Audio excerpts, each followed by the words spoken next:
In my opinion, 5th edition has been around long enough that it can handle another layer of additional options, that there are groups who have been playing for years who might want to opt in for more tactical depth. The new content we typically see in official 5e products is usually things like archetypes, races, spells, just more of what we've already seen. Nothing novel is really being added to the system. Compare this to other tabletop games like Pandemic or Dominion. When they release an expansion, usually they add something new to the game, some novel game element that has other features that key off of it in the mechanics. Along with the community content that's going to be in Galder's Gazetteer, I'm going to put some of my own stuff in. And because I brand this channel as Advanced Dungeon Mastery, trying to really push the boundaries of the game, my content that I submit is going to do just that. I'm going to try to expand the core of the game in 3 major ways. And it's based on the polls and feedback I've gotten from you, the folks who follow this channel. My submission to Galder's Gazetteer is going to include expanded conditions, variant classes, and expanded martial options. And in addition to those options, unlike the stuff you see in the Dungeon Master's Guide, those variant rules, I'm actually going to have monsters and spells and archetypes that key off of those features. Nowhere in the player's handbook is something that uses an optional rule in the Dungeon Master's Guide. But because Galder's Gazetteer is a standalone book, I can do that. Now, the expanded conditions and one of the variant classes is already published. It's in the playtest packet. You can download that on the Kickstarter page. And so this video is going to be about the last major expansion, the expanded martial options. So I'm doing 2 things for expanded martial options. I'm doing some variant actions and then special martial attacks. And so the rest of this video, I'm going to go over the rationale for each of those and then give an example of one of each kind. Something you see all the time in online discussions is how folks want to see more options for martial classes. They don't want to have to play a battle master in order to do more than just, I swing my sword. Noticing this, I ran a few polls to see how people would like these options implemented. What would be the coolest thing for them? And it's a good thing I did too.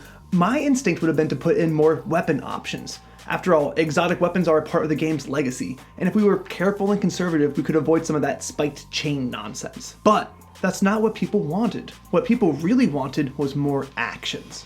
And that's saying something too, because rules as written, there's already a whole lot you can do. On your turn, in addition to just attacking, you can stop an enemy from moving. You can force an enemy to move. You can knock an enemy prone. Or with the help action, you can grant advantage to another teammate. And in the DMG, they have a whole slew of other options too. They have rules for how to do things in combat like climbing on another creature, preventing an escape, charging and weaving through enemies, and disarming. All sorts of options. And most of it just boils down to make a contested roll. So we see there's a lot you can do just rules as written. And on top of all of that, there's improvised in action. It's that catch-all, where things like intimidate your enemy are explicitly called out. This is Roleplay 101. You say what you want to do in the fight, and the DM adjudicates your actions. But for the sake of this video, what I want to point out is, in addition to the player improvising an action, the DM has to improvise a response. They have to make up a way to parse that player's fiction into the rules of the game.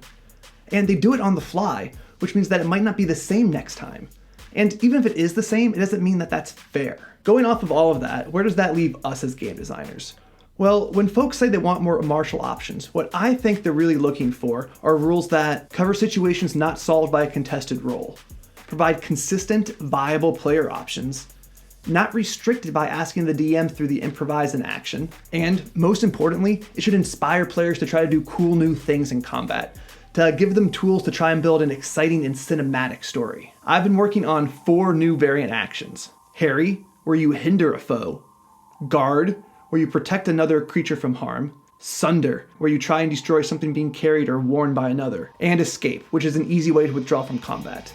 And because by default there's only one reaction, I think there's room for another. I want to add in Maneuver, a way for you to swap positions without taking the ready action. That is something I see the players want to try all the time, so I think it'd be really useful to have a reaction to do it. I'm still tweaking Maneuver. I'm between 2 options right now, so I might put out a poll on that really soon. Those new actions might spark new kinds of decisions in your players. It might shake up your fight scenes in combat a little bit. So right now, really fast before we move on to the special martial attacks, I'm going to go over the Sunder action. Trying to target a specific item that an enemy has is not an uncommon action that characters attempt.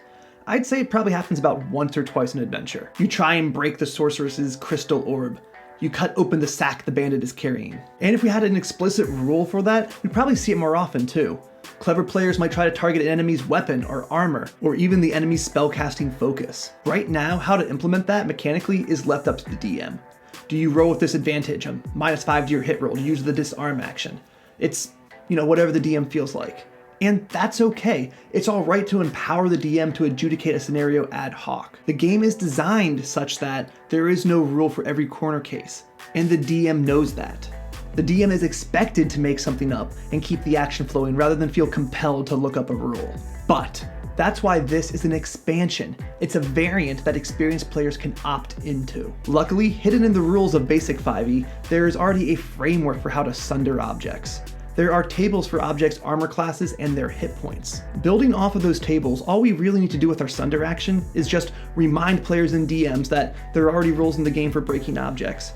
And secondly, give players a consistent rule for attacking an object that an enemy has, so they can make an informed tactical choice. The rule reads, you attempt to break an item another creature is carrying or using. Make an attack roll with disadvantage against a non-magical object that is no more than one size category larger than you and is being worn, used, or carried by another creature. Use the object's AC and hit points as normal, but if the attack is a critical hit, the object is immediately destroyed.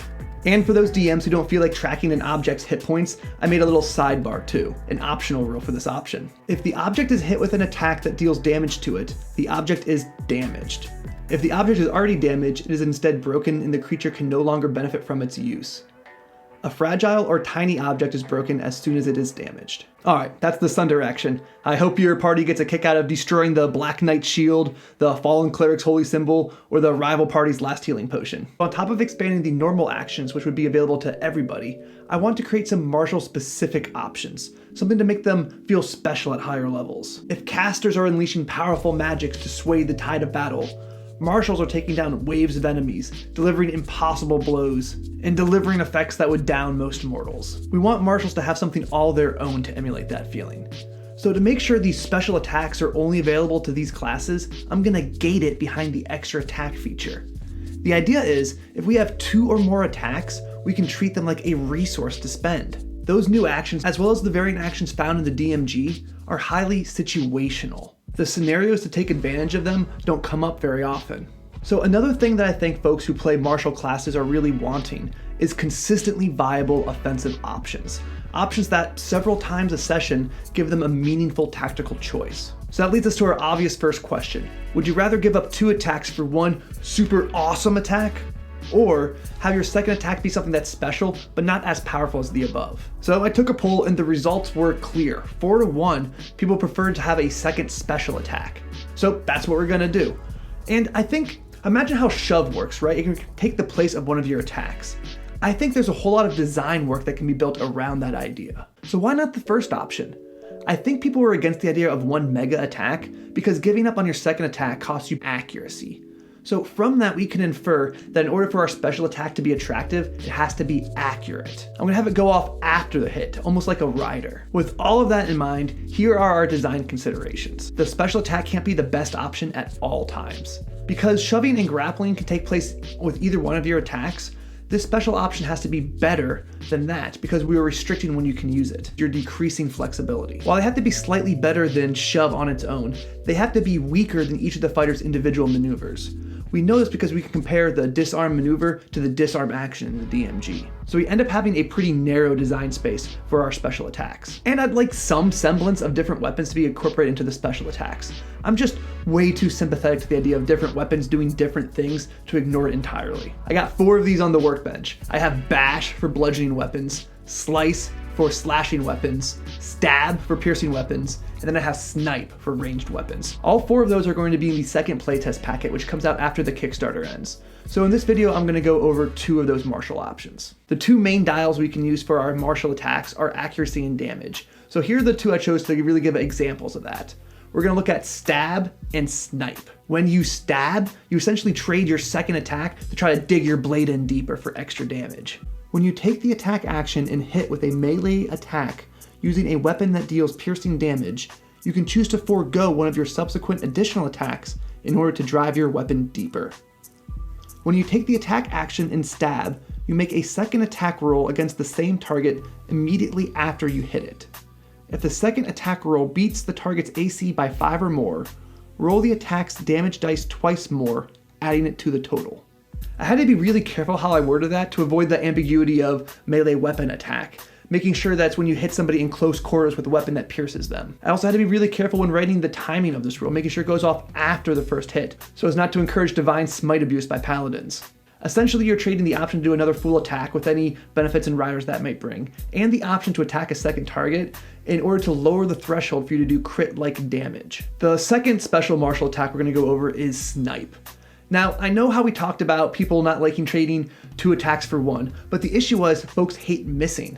So that's what Snipe does, it increases your accuracy. If you're able to make multiple attacks when taking the attack action, you can replace 2 of those attacks with a single well-aimed missile. When you take the attack action and aim, make an attack with a ranged or thrown weapon and gain a +10 bonus to your attack roll. I like this option because it really delivers on the fiction of having your archer be the expert marksman. It has this ludo-narrative harmony of the character slowing down to take a critical shot. And mechanically, I like the way that it stacks with advantage and with sharpshooter.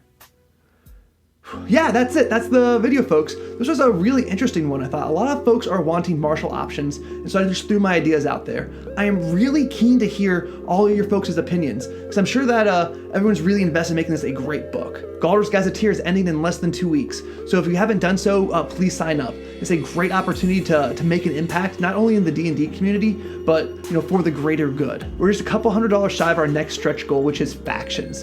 So if everyone watching this video chipped in, we'd be there. Factions are going to be different groups that DMs can insert into their campaigns that have these factions members, their resources, their goals, all setting neutral, just really rich story ideas to make DMs a tool for DMs to add another layer of political complexity to their games. Folks in the comments section often share really insightful opinions, and I read all of that.